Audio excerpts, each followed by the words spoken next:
Hello friends, बाल मंदिर school के इस YouTube चैनल पर मैं नितिन शर्मा एक बार फिर आपका हार्दिक स्वागत करता हूं। आज हम ले रहे हैं ज्यामितीय समवायता के गुणधर्म के बारे में बात करेंगे। कल हमने लास्ट क्लास के अंदर जो ज्यामितीय समवायता के गुणधर्म लिए थे उसमें दो चीजें शुरुआत की थी। एक ली थी द्विध्रुव आघूर्ण के बारे में, एक अपन ने पढ़ा था द्विध्रुव आघूर्ण, और दूसरा हमने टॉपिक शुरू किया था वो है गलनांक और क्वथनांक। ठीक है, तो गलनांक और क्वथनांक के बारे में जैसे अपन ने कल उदाहरण भी लिया था और मैंने आपको बताया था कि जो विपक्ष होते हैं, विपक्ष के गलनांक और क्वथनांक का मान हमेशा क्या होता है? अधिकतम होता है। किसकी तुलना में? समपक्ष की तुलना में। इसका कारण क्या है कि विपक्ष के अंदर प्रबल वैन डर वाल्स बंध पाए जाते हैं। ठीक है, कारण क्या बताओगे? प्रबल वैन डर वाल्स बंध की उपस्थिति के कारण विपक्ष के गलनांक का मान अधिक होगा। जैसे कल अपन ने उदाहरण लिया था मैलेइक अम्ल और फ्यूमेरिक अम्ल का, तो मैलेइक अम्ल के गलनांक का मान हमने बताया था 130 डिग्री सेंटीग्रेड और फ्यूमेरिक अम्ल के गलनांक का मान था 287 डिग्री सेंटीग्रेड। अब हम दूसरा उदाहरण ले रहे हैं इसका, वो है एलोसिनेमिक अम्ल और सिनेमिक अम्ल। देखो, एलोसिनेमिक अम्ल है ये विपक्ष रूप कहलाएगा, ये समपक्ष रूप कहलाता है। कौन सा रूप? समपक्ष रूप। ठीक है, और सिनेमिक अम्ल है ये इसका विपक्ष रूप कहलाएगा। लेकिन वास्तव में अगर अपन देखें तो हमें सिनेमिक अम्ल का सूत्र याद रखना है। ठीक है, मैं पहले आपको सिनेमिक अम्ल का सूत्र बता देता हूं, वो है C6H5 CH double bond CH और COOH। ध्यान रखिएगा, C6H5 CH double bond CH COOH। Cinnamic शब्द चाइना से लिया गया है। चाइना के अंदर इसकी सबसे पहले खोज की गई थी, वहां से इसे प्राप्त किया गया था। आपने याद है, आपने देखा होगा सिरेमिक शब्द आता है। सिरेमिक का मतलब जैसे अपने जो चीनी जिसे अपन बोलते हैं, चीनी के जो बर्तन वगैरह होते हैं, तो उसके हिसाब से इसका नाम पड़ा है सिनेमिक अम्ल। तो सिनेमिक अम्ल ये है। अब आपको इसमें समपक्ष और विपक्ष की संरचना बनानी है। जल्दी से जल्दी देखो, सबसे पहले दो कार्बन लिए तो दो कार्बन बना दो C डबल बॉन्ड C से। अब हम क्या बना रहे हैं? समपक्ष रूप। तो समपक्ष में देखो, एक तरफ H एक तरफ C6H5, इधर H और इधर क्या है? COH है ना। तो एक तरफ इधर लिख दो पहले H दोनों, तो ये समपक्ष रूप हो गया। एक तरफ अपन बताते हैं C6H5 और इधर क्या आ रहा है? COOH।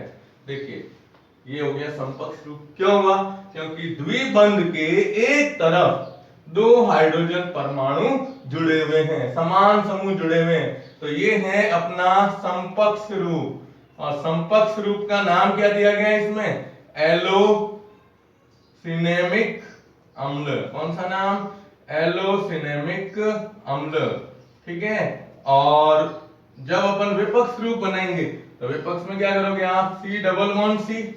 अब इधर चेंज कर दो, आप इधर H लिख दो, इधर COH लिख दो।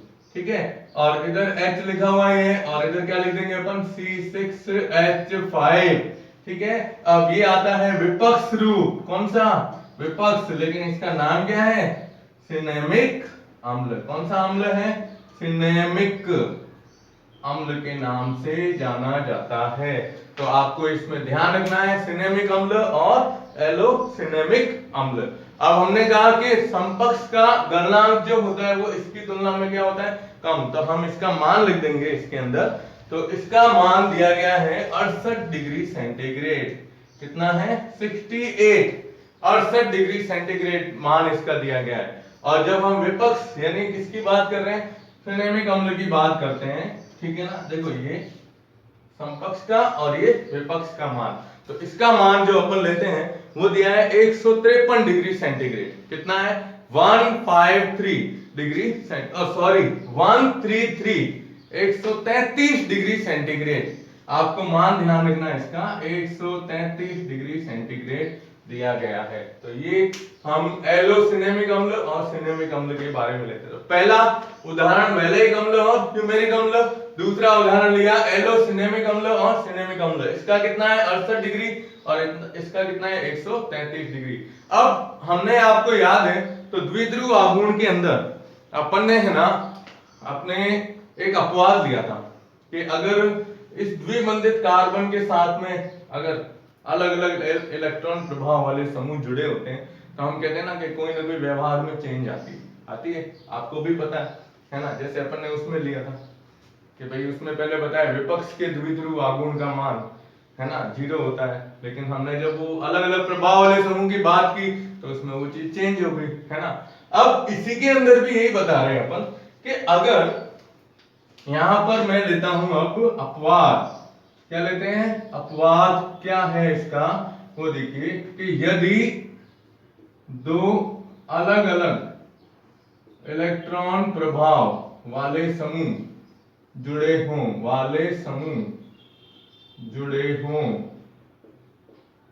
तो यहां क्या है, समपक्ष का मान कम है और विपक्ष का ज्यादा है, तो समपक्ष के गलनांक में क्या होती है, वृद्धि होती है। क्या होती है, वृद्धि होती है।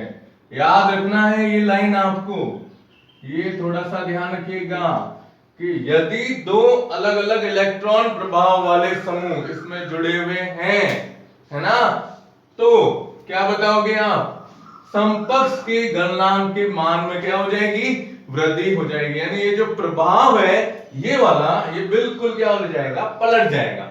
अब इसका उदाहरण आपको याद रखना है, ठीक है। तो इसके उदाहरण के लिए आपको नाम ध्यान रखना है इसमें, क्रोटोनिक अम्ल और आइसोक्रोटोनिक अम्ल। देखिए एक तो दिया गया इसका example, very most important example है, तो इसमें हम लेंगे आइसोक्रोटोनिक अम्ल, आइसोक्रोटोनिक अम्ल, और एक दिया गया है क्रोटोनिक अम्ल। क्या दिया गया है, क्रोटोनिक अम्ल। अब वास्तव में ये क्या है, क्रोटोनिक अम्ल जो है ना, ये कोई अलग से स्पेशली उदाहरण नहीं दिया हुआ है, ये आपने पहले जो उदाहरण पढ़े थे द्विध्रुव आघूर्ण के अंदर या नॉर्मल अपन ज्यामितीय समानता में एल्कीन के जो उदाहरण लिए थे उसी का ही एक रूप दिया गया है, ठीक है। ये क्रोटोनिक अम्ल जो होता है इसका नाम है, मैं आपको बताऊंगा, आप कहोगे कि यही सूत्र है। देखो CH3 CH double bond CH और COOH, याद आया, ये सूत्र है किसका, 2-ब्यूटेनोइक अम्ल। कौन सा, 2-ब्यूटेनोइक अम्ल। अब आप इसका समपक्ष और विपक्ष रूप जब बनाओगे तो समपक्ष रूप जो होगा वो आइसोक्रोटोनिक अम्ल होगा और विपक्ष रूप कौन सा होगा, क्रोटोनिक अम्ल होगा। कैसे होता है, तो मैं इसका सूत्र देखो, अब अपन इसका सूत्र बनाते हैं, तो C डबल बॉन्ड C, ठीक है। पहले समपक्ष रूप ले लो, तो इसमें दोनों क्या आ गए, हाइड्रोजन, इधर एक तरफ आ गया CH3 और इधर आ गया आपने COOH। अब ये समपक्ष रूप है, ठीक है, और विपक्ष रूप बनाओगे तो C डबल बॉन्ड C, इधर लिख दो COH, इधर H, इधर H और इधर CH3। अब ये कौन सा आया, विपक्ष रूप, है ना।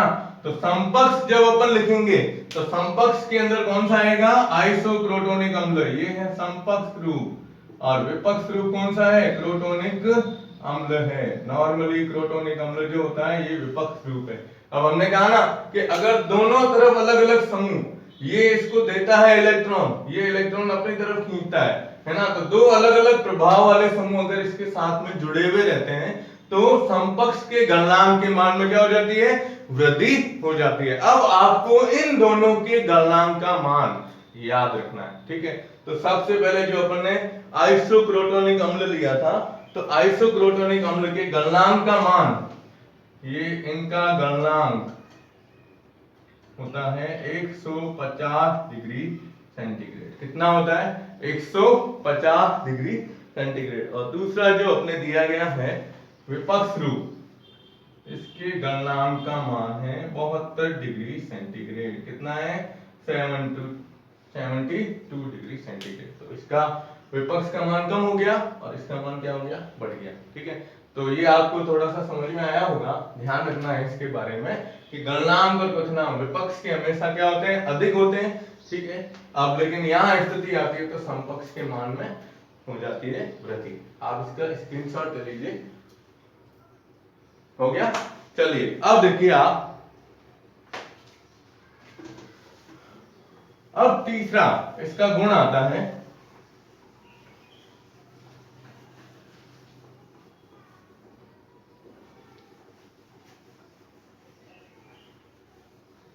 रासायनिक गुणधर्म। देखिए थर्ड पॉइंट लेते हैं अपन। अब अपने ये दो हो गए, तीसरा पॉइंट आता है रासायनिक गुणधर्म। रासायनिक गुणधर्म, ठीक है। इसमें एक चीज ध्यान रखनी है कि जो समपक्ष होते हैं, कौन से समपक्ष होते हैं, तो समपक्ष में आप जानते हो कि जो क्रियात्मक समूह जुड़े हुए हैं, है ना, वह क्रियात्मक समूह एक ही तरफ स्थित होते हैं। तो क्रियात्मक समूह जब एक ही तरफ रहेंगे, क्रियात्मक समूह क्या हो, एक ही तरफ है। कौन से समूह, क्रियात्मक समूह।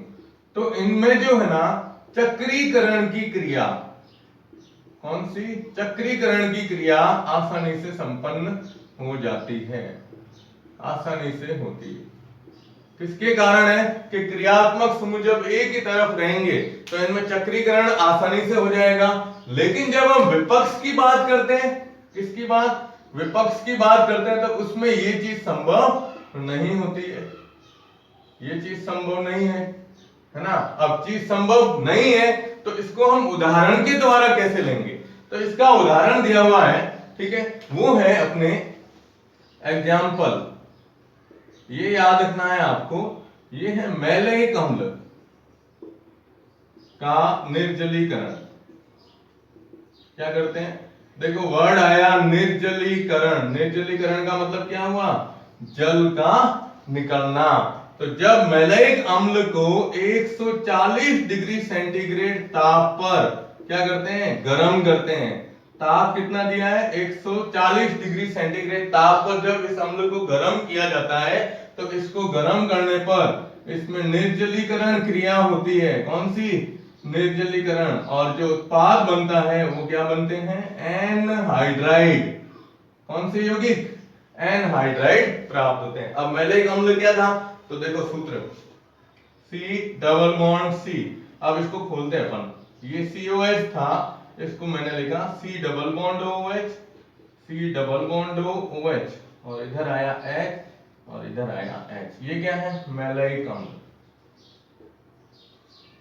ठीक है। अब अपन इसको क्या करते हैं, 140 डिग्री सेंटीग्रेड ताप पर गर्म करते हैं। देखो मैलेइक अम्ल का सूत्र अपन ने ये लिखा था, C डबल बॉन्ड C, ये COH, ये COH, इधर H और इधर H, याद है ना। अब इसमें से हम कह रहे हैं निर्जलीकरण की क्रिया हो रही है, तो निर्जलीकरण का मतलब जल का अणु हटाओ। तो यहां से OH और यहां से क्या हटा, H। देखो जल का अणु हटा दिया हमने।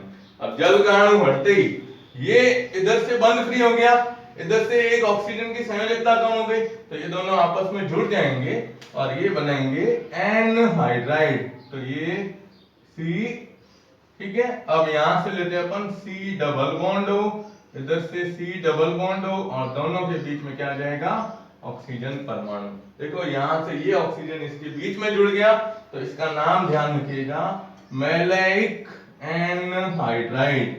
मैलेइक एनहाइड्राइड, ये इसका उत्पाद बनता है। तो ये समपक्ष था, ये यौगिक क्या है, समपक्ष है, और समपक्ष होने के कारण इसमें निर्जलीकरण की क्रिया आसानी से हो गई। लेकिन विपक्ष की जब बात की जाती है, दूसरा अपन ने लिया था कौन सा, फ्यूमेरिक अम्ल। कौन सा अम्ल, फ्यूमेरिक। अब फ्यूमेरिक अम्ल क्या था, विपक्ष रूप था, जो संभव नहीं है, क्योंकि विपक्ष के अंदर क्या होता है, ये COH इधर है और ये इधर है ना। तो अपन इसको ये कहेंगे कि जैसे यहां लिया C डबल बॉन्ड C, ये COH, इधर H, इधर COH और ये H, ये था फ्यूमेरिक अम्ल। अब इस अम्ल को जब 270 डिग्री सेंटीग्रेड ताप पर, कितना, 270, ये कितना था 140, जब 270 डिग्री सेंटीग्रेड ताप पर गर्म करते हैं तो ये मैलाइक एनहाइड्राइड के अंदर क्या हो जाएगा, परिवर्तित हो जाएगा। 270 डिग्री सेंटीग्रेड ताप पर गर्म करने पर ये बन जाएगा C double bond C double bond O, इधर O, फिर C डबल बॉन्ड O, इसको इसके साथ जोड़ दिया, ये COH था ना, ये इसके साथ जोड़ दिया, इधर H और इधर H। अब ये क्या बना है, मैलाइक एनहाइड्राइड। लेकिन ये कैसे बना, तो आपको इसमें एक चीज ध्यान रखनी है। क्या ध्यान रखोगे इसमें, देखिए आप कि इसके अंदर ये बताओगे कि जब फ्यूमेरिक अम्ल को हम 270 डिग्री सेंटीग्रेड ताप पर गर्म करते हैं तो यह अम्ल जो विपक्ष था वह पहले समपक्ष रूप में बदल जाएगा। समपक्ष का मतलब किसमें, मैलाइक अम्ल में परिवर्तित हो जाएगा और फिर उसमें निर्जलीकरण की क्रिया हो जाएगी और निर्जलीकरण की क्रिया के द्वारा ये किसमें परिवर्तित होगा, मैलाइक एनहाइड्राइड के अंदर बदल जाता है। तो वापस सुन लो, समपक्ष होते हैं, समपक्ष का चक्रीयकरण आसानी से हो सकता है क्योंकि क्रियात्मक समूह क्या होते हैं, एक ही सीध में होते हैं या समान स्थिति में रहते हैं। लेकिन विपक्ष के अंदर अलग अलग होने के कारण ये चीज संभव नहीं होती है ना। इसलिए जब अपन फ्यूमेरिक अम्ल का निर्जलीकरण करेंगे तो ताप बढ़ा देंगे 270 पे, ताप बढ़ाते ही ये विपक्ष रूप पहले किसमें परिवर्तित होगा, समपक्ष रूप में बदलेगा और समपक्ष रूप के बाद फिर इसमें से निर्जलीकरण की क्रिया होगी और निर्जलीकरण क्रिया होते ही ये किसमें बदल जाएगा, मैलिक एनहाइड्राइड के अंदर बदल जाता है। ये आपको ध्यान रखना है, इसका तीसरा गुणधर्म रासायनिक गुणधर्म के अंदर ये आती है। ठीक है, आप इसका स्क्रीनशॉट ले लीजिए। ठीक है, और लास्ट आता है अपने इसमें, देखो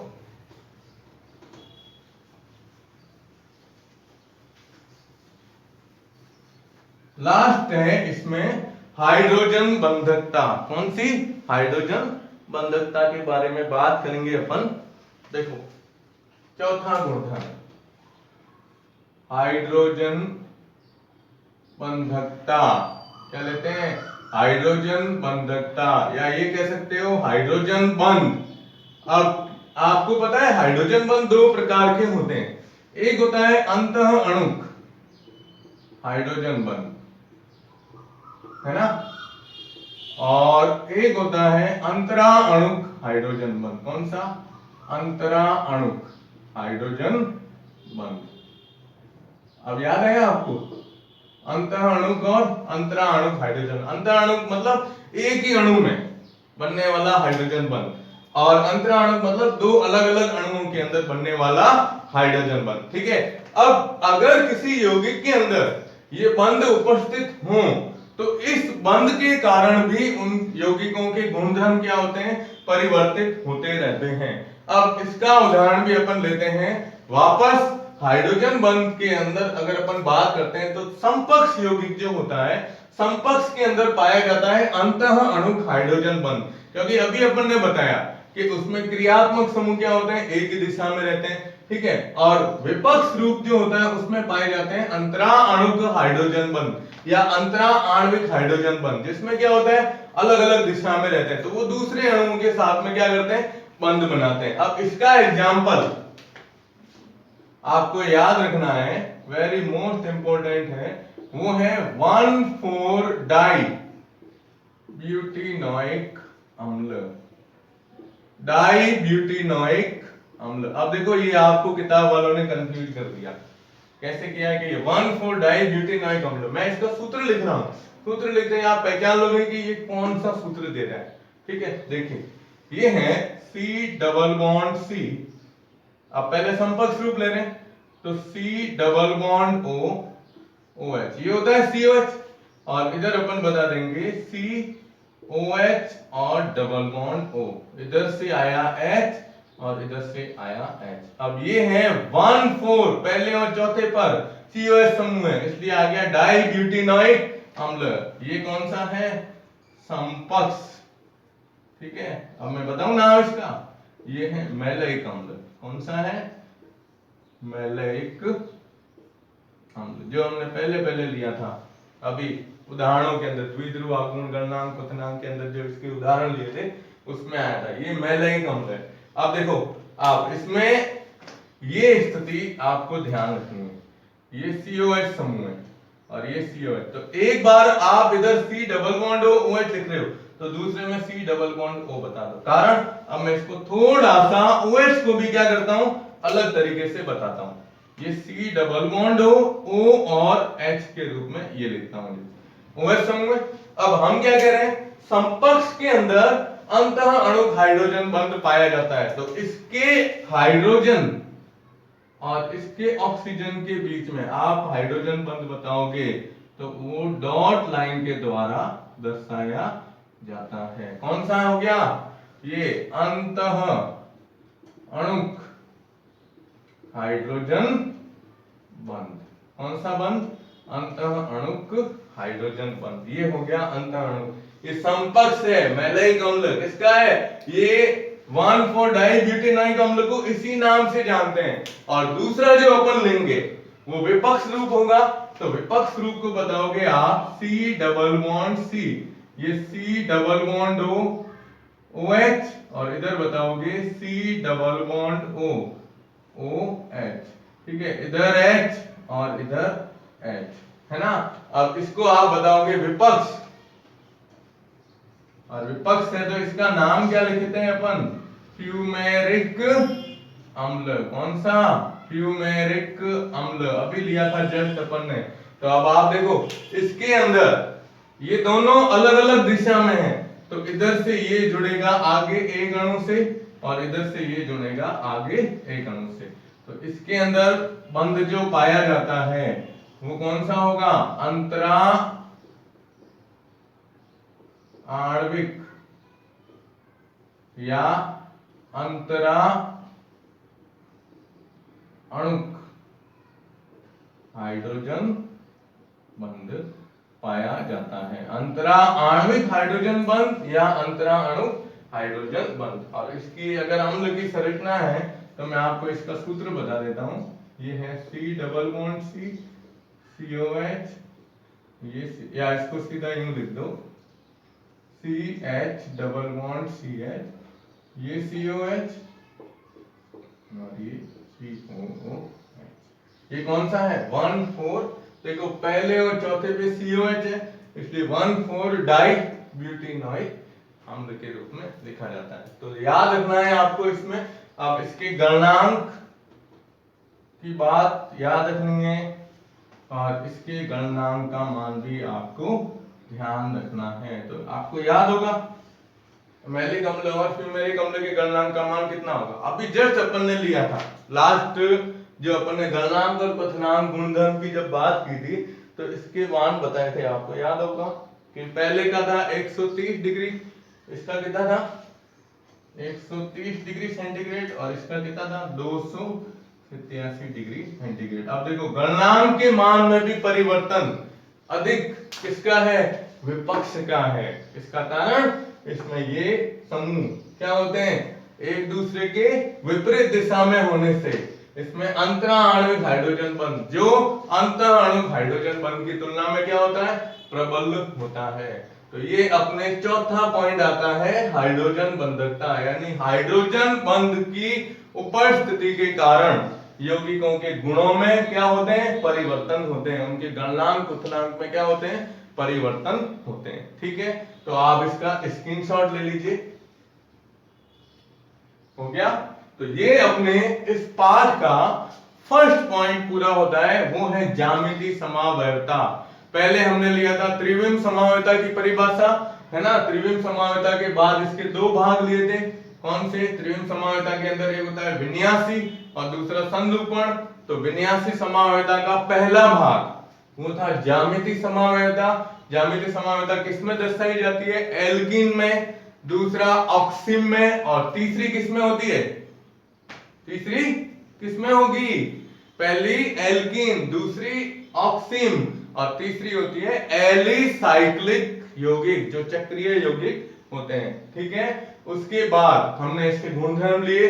तो पहला द्विध्रुव आघूर्ण, ठीक है, याद रखिएगा विपक्ष के द्विध्रुव आघूर्ण का मान 0 होता है। और दूसरा हमने लिया था इसके अंदर गलनांक क्वथनांक, तो विपक्ष के गलनांक क्वथनांक का मान अधिक होता है समपक्ष की तुलना में। रासायनिक गुणधर्म में बताओगे, समपक्ष जो होते हैं, समपक्ष के अंदर क्रियात्मक समूह एक ही दिशा में उपस्थित होने के कारण उसमें चक्रीयकरण की क्रिया आसानी से हो जाती है, और चक्रीयकरण जितना सरलता से होगा, है ना, उसके अंदर क्या होंगे, आसानी से ये चक्रीय संरचना जितनी आसानी से होगी तो उससे उत्पाद आराम से बनेगा। और जो विपक्ष रूप है, तो विपक्ष में हमने लिया था इसका उदाहरण मैलिक और फ्यूमेरिक अम्ल का ही लिया था।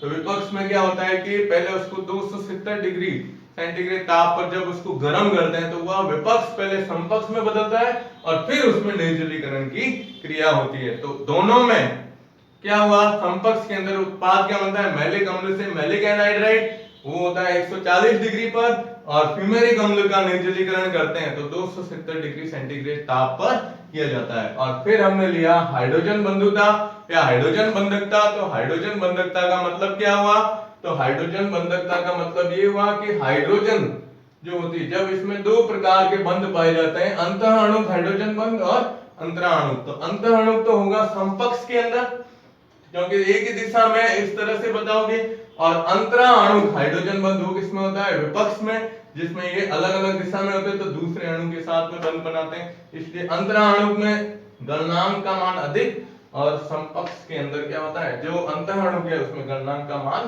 कम होता है। तो इस प्रकार से अपनी ये ज्यामितीय समवायता यहाँ पर पूरी होती है। आप इसका स्क्रीनशॉट ले लीजिए, क्योंकि अब हम इस पाठ का सेकंड भाग शुरू करेंगे, वो है प्रकाश की समवायता के बारे में। ठीक है, तो आप इसका स्क्रीनशॉट ले लो। हो गया, चलिए अब देखिए,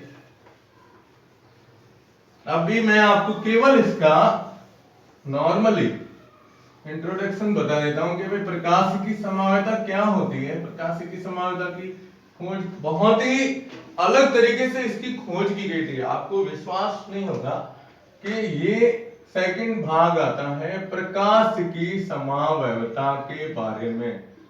प्रकाश की समवायता, ठीक है, जिसे अपन क्या कहते हैं, ऑप्टिकल आइसोमेरिज्म। ऑप्टिकल आइसोमेरिज्म के बारे में लेंगे। तो ये ना खोज करने वाले वैज्ञानिक थे जिनका नाम था लुई पास्चर। नाम सुना है आपने, पाश्चरीकरण लुई पास्चर के द्वारा किया गया था। और उन्होंने सबसे पहले सोडियम अमोनियम टार्ट्रेट नामक यौगिक था, सोडियम अमोनियम टार्ट्रेट नामक यौगिक था, जिसके 2 क्रिस्टल प्राप्त किए थे। और दोनों क्रिस्टल से इन्होंने बताया कि इसके 2 रूप पाए जाते हैं, और ये दोनों रूप एक दूसरे के ऊपर क्या होते हैं, अध्यारोपित नहीं होते। मतलब क्या होगा, इसमें ये कह सकते हो आप कि जो एक रूप दूसरे रूप का प्रतिबिंब रूप कहलाता है। बिंब और प्रतिबिंब रूप के बारे में लेंगे। तो ये किस प्रकार से प्रकाश की समवायता को हम पूर्ण रूप से विस्तार से जब अपन पढ़ेंगे, तो अपना जो नेक्स्ट लेक्चर होगा उसके अंदर मैं आपको प्रकाश की समवायता किसे कहते हैं, लुई पास्चर ने कैसे खोज की, क्या किया था सोडियम अमोनियम टार्ट्रेट से, फिर प्रकाश की समवायता के अंदर और क्या पॉइंट आते हैं, जैसे ध्रुवण गुणकता, ध्रुवित प्रकाश, समतल ध्रुवित प्रकाश क्या होते हैं, उन सब के बारे में अपन नेक्स्ट लेक्चर के अंदर लेंगे। धन्यवाद।